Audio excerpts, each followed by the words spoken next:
ഹരി ഓം. സംസ്കൃത ഭാഷാ സഹായിയുടെ ഇന്നത്തെ 7th സ്റ്റാൻഡേർഡിൻ്റെ ക്ലാസ്സിലേക്ക് എല്ലാവർക്കും സ്വാഗതം. നമ്മൾ സെക്കൻഡ് ലെസൺ ഫുൾ എടുത്തു കഴിഞ്ഞു അല്ലേ? അതിൻ്റെ എക്സസൈസും കൂടെ കഴിഞ്ഞു കഴിഞ്ഞാലാണ് ഞാൻ പറഞ്ഞത് അടുത്തത് സെക്കൻഡ് ടേമിലെ ലെസണാണ് എടുക്കാൻ പോകുന്നത്. അപ്പോൾ നമുക്ക് നോക്കാം. പേജ് നമ്പർ 23-ൽ ഇത് സുഭാഷിതങ്ങളാണ് എല്ലാം പഠിച്ചത് അല്ലേ? അതിൽ നോക്കിയോ, ആദ്യം വയം അഭ്യാസം കുർമഹ, അതിൻ്റെ ക്വസ്റ്റ്യൻസ് നോക്കിക്കോളൂ. അഥോലിഖിതാനാം പ്രശ്നാനാം ഉത്തരാണി ഏകപദേന ലിഖന്തു. ഏകപദേന, ഒറ്റ പദത്തിൽ ആൻസർ എഴുതണം. ആദ്യത്തെ നരഹ കതിഭിഹി വകാരൈഹി പൂജിതഃ ഭവതി. എത്ര വകാരങ്ങളാണ്, എത്ര ടൈപ്പാണ്? പഞ്ചഭിഹി അല്ലേ? പഞ്ചഭിഹി വകാരൈഹ, ഇതിനകത്തുണ്ട് പഞ്ചഭിഹി വകാരൈഹി. അപ്പോൾ പഞ്ചഭിഹി എന്ന് മാത്രം മതി. പഞ്ചഭിഹി. ഒന്നാമത്തത് പഞ്ചഭിഹി.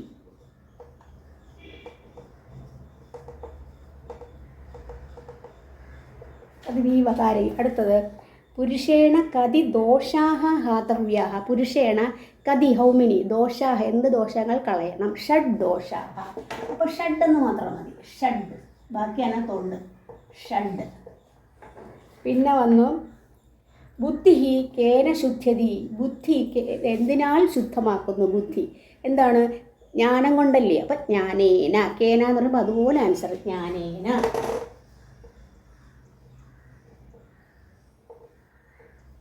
ജ്ഞാനേന. അടുത്തത് ജലബിന്ദു നിപാതേന ക്രമശഃ കഹ പൂര്യതേ. ജലബിന്ദു നിപാതേന ക്രമശഃ ഘടഃ പൂര്യതേ. ഘടഃ കുടം, പോട്ട്. ഘടഃ. അടുത്തത് ആലസ്യം കേശാം മഹാൻ രിപുഃ അസ്തി. ആലസ്യം ആരുടെയാണ്? കേശാം, ആരുടെ? അത് ഷഷ്ടി ബഹുവചനമാകുമ്പോൾ ആൻസർ അതുപോലെ മനുഷ്യാണാം. മനുഷ്യാണാം.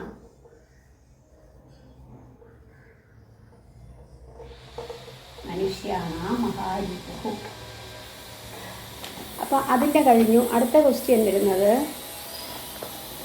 വലിയ ക്വസ്റ്റ്യനാണ്. ഞാൻ പറഞ്ഞു തരുള്ളൂ, അല്ല എഴുതത്ര സമയം പോകും. നിമ്നലിഖിതാനാം പ്രശ്നാനാം ഉത്തരാണി പൂർണ്ണവാക്യേന ലിഖന്തു. പൂർണ്ണ ഫുൾ സെൻറ്റൻസിൽ ആൻസർ എഴുതണം. ഒന്നാമത്തെ നരഹ കഥം പൂജിതോ ഭവതി. നരഹ കഥം, എങ്ങനെ പൂജിക്കപ്പെടുന്നു? എങ്ങനെയാണ് പൂജിക്കപ്പെടുന്നത്? എങ്ങനെയാണ്? 5 കാര്യങ്ങൾ പറഞ്ഞില്ലേ? നരഹ വസ്ത്രേണ വപുഷ വാച വിദ്യയാ വിനയേന ച പഞ്ചഭിഹി വകാരൈഹി പൂജിതഃ ഭവതി. ഇതാണ് ആൻസർ. സെക്കൻഡ്, പുരുഷേണ കേ ദോഷാഹ ഹാതവ്യാഹ. ഏതെല്ലാം ദോഷങ്ങളാണ്? എത്ര ദോഷം എന്നല്ല, എത്ര ദോഷം? കതി ദോഷ. ഇത് കേ ദോഷാഹ, ഏതെല്ലാം ദോഷങ്ങളാണ് ഹതവ്യാഹ, കളയേണ്ടത്? പുരുഷേണ നിദ്ര, തന്ദ്ര, ഭയം, ക്രോധം, ആലസ്യം, ദീർഘസൂത്രത ച ഷഡ് ദോഷാഹ ഹാതവ്യാഹ. അടുത്തത് മൂന്നാമത്തെ കസ്യ ബുദ്ധി വിസ്താരിത ഭവതി. ആരുടെ ബുദ്ധിയാണ് വികസിക്കുന്നത്? ഏതാണ്? ആരാണ്? യഹ പഠതി ലിഖതി പശ്യതി പരിപൃച്ഛതി പണ്ഡിതാൻ ച ഉപാശ്രയതി തസ്യ ബുദ്ധി എന്ത് ചെയ്യുന്നു? പിന്നെ ക്വസ്റ്റ്യൻ അനുസരിച്ച് വിസ്താരിത ഭവതി. കിം കൃത്വാ മനുഷ്യഃ ന അവസീതതി. കിം കൃത്വാ ന അവസീതതി എന്താണ്? ഉദ്യമമാണ് അല്ലേ? ഉദ്യമം കൃത്വാ മനുഷ്യാഃ ന അവസീതതി. വ്യാസസ്യ വചനദ്വയം കിം. വ്യാസൻ്റെ 2 വചനങ്ങൾ ഏതൊക്കെയാണ്? പരോപകാരഃ പുണ്യായ പാപായ പരപീഡനം ഇതി വ്യാസസ്യ വചനദ്വയം. ഇത്രയാണ് ആൻസർ. പിന്നെ അടുത്ത കൊടുത്തിരിക്കുന്നത് മാച്ച് ദ ഫോളോയിങ്. അതൊക്കെ നിങ്ങൾക്ക് തന്നെ എഴുതാൻ പറ്റുന്നതാണ്, നിങ്ങൾ തന്നെ കണ്ടുപിടിച്ചോളുക. അടുത്തത് ശ്ലോകം കണ്ടുപിടിക്കാൻ. സമാനാർത്ഥം നിമ്നലിഖിതാനാം വാക്യാനാം സമാനാർത്ഥകം ശ്ലോക ആശയാൻ പാഠാൻ ചിത്വാ ലിഖന്തു എന്നാണ്. അതും നിങ്ങൾ കണ്ടുപിടിച്ചെഴുതാൻ പറ്റും. അടുത്തത് ശബ്ദ ഉദാഹരണാനുസാരം പര്യായ പദാനി. ഒരെണ്ണം എഴുതിയാൽ മതി. ഇവിടെ കൊടുത്തിരിക്കുന്നത് വപുഹു, ശരീരം എന്നുള്ളതിന് ശരീരമാണ്. രണ്ടാമത്തെ ജലം. പറഞ്ഞപ്പോൾ ഞാൻ പറഞ്ഞു വാരി. വാരി പറയാം, തോയം പറയാം. വാരി, ജലം, വാരി അല്ലെങ്കിൽ തോയം, സലിലം. സലിലം പറയാം. പിന്നെ ലോചനം. ലോചനം എന്ന് പറയുമ്പോൾ കണ്ണെന്നുള്ളത് നേത്രം. ലോചനത്തിന് നേത്രം. ലോചനം നേത്രമുണ്ട്, നയനം, ഞാൻ ഇവിടെ ഒന്നേ എഴുതുന്നുള്ളൂ, വേറെ ഉണ്ട്. നേത്രം, നയനം, ലോചനം ഒക്കെ ഉണ്ട്. പിന്നെ ധനം, ധനം എന്ന് പറഞ്ഞാൽ സമ്പത്തി. ധനം സമ്പത്ത് എന്ന് പറയാൻ സമ്പത്തി, സമ്പത്തി, സമ്പത്തി. പിന്നെ ബുദ്ധി, ബുദ്ധി എന്താണ്? പ്രജ്ഞ, ധീ, മനീഷ എന്നൊക്കെ പറയാം.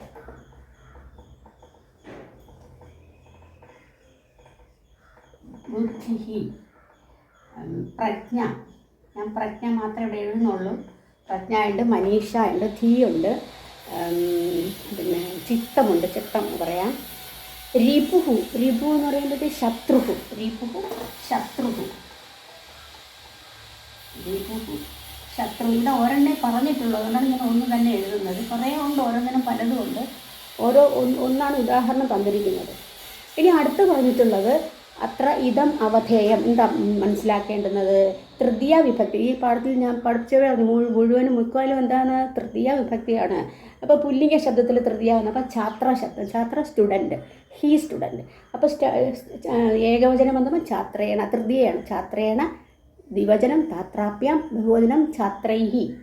അതുപോലെ ശിക്ഷകഃ, ശിക്ഷകേണ, ശിക്ഷകാഭ്യാം, ശിക്ഷകേണ, ശിക്ഷകാഭ്യാം, ശിക്ഷകൈഹി. പിന്നെ വിദ്യ എന്നുള്ളത് സ്ത്രീലിംഗമാണ്, ആകാരാന്ത സ്ത്രീലിംഗ ശബ്ദമാണ്. വിദ്യ, വിദ്യയാ, വിദ്യാഭ്യാം, വിദ്യാഭിഹി, വിദ്യൈഹി എന്നല്ല, മറ്റത് പുല്ലിംഗം ആയതുകൊണ്ടാണ്. വിദ്യയാ, വിദ്യാഭ്യാം, വിദ്യാഭിഹി. അടുത്തതും സ്ത്രീലിംഗമാണ്. ഛാത്രാ, ഷീ സ്റ്റുഡൻറ്റ്. ഛാത്രയാ, ഛാത്രാഭ്യാം, ഛാത്രാഭിഹി. ഇനി അടുത്ത സത്യം എന്നുള്ളത് നപുംസകലിംഗമാണ്, അകാരാന്തമാണ്, നപുംസകലിംഗമാണ്. അതെങ്ങനെ വരും? തൃതീയ വിഭക്തി സത്യേന, സത്യാഭ്യാം, സത്യേഹി. അത് പുല്ലിംഗം പോലെ വന്നില്ലേ? അപ്പം നപുംസകലിംഗത്തിൽ പുല്ലിംഗം പോലെ തന്നെയാണ് തൃതീയ മുതൽ. പ്രഥമയും ദ്വിതീയം പക്ഷെ വ്യത്യാസമാണ്. സത്യം, സത്യം, ഇപ്പം വനം പറയുമ്പോൾ വനം, വനേ, വനാനി. എഗെയിൻ വനം, വനേ, വനാനി. അപ്പോൾ അത് പിന്നെ പ്രഥമയും ദ്വിതീയമായി. തൃതീയ വന്നപ്പോൾ വനേന, വനാഭ്യാം, വനേഹി, പുല്ലിംഗം പോലെയാണ്. അതുപോലെയാണ് ഇവിടെ സത്യേന, സത്യാഭ്യാം, സത്യേഹി. ഇനി ജ്ഞാനം എന്നുള്ളതാണെങ്കിലോ ജ്ഞാനേന, ജ്ഞാനാഭ്യാം, ജ്ഞാനേഹി. അതും നപുംസകലിംഗമാണ്. കിം എന്നുള്ളത് എന്താണ്? ഒരു സർവനാമ ശബ്ദമാണ്, എന്ത് എന്നുള്ളതിന്. അപ്പൊ അതിന്റെ തൃതീയ കേന, കാഭ്യാം, കൈഹി. അതും അങ്ങനെ പുല്ലിംഗം പോലെ വന്നില്ലേ? കേന, കാഭ്യാം, കൈഹി. ഇനിയുള്ളത് അത റിക്തസ്ഥാനാനി തൃതീയ വിഭക്തിക്ക് സമുചിത പദേഹി പൂരയന്തു. ഇടയ്ക്ക് കൊടുത്തിരിക്കുന്ന ഉചിതമായ പദം കൊണ്ട് പൂരിപ്പിക്കണം. ആദ്യം കൊണ്ട് വൃക്ഷേണ, ആദ്യത്തെ സുധാഖണ്ഡേന, സുധാഖണ്ഡേന തൃതീയ ഏകവചനം, സുധാഖണ്ഡാഭ്യാം ദ്വിവചനം, സുധാഖണ്ഡൈഹി ബഹുവചനം, മറ്റതുപോലെ തന്നെ. ഇനി വൃക്ഷേണ വരുമ്പോഴാണെങ്കിലോ വൃക്ഷേണ, മറ്റിടത്ത് എന്ത് എഴുതണം? ദ്വിതീയ വിഭക്തിയില് വൃക്ഷാഭ്യാം, ബഹുവചനം വൃക്ഷൈഹി.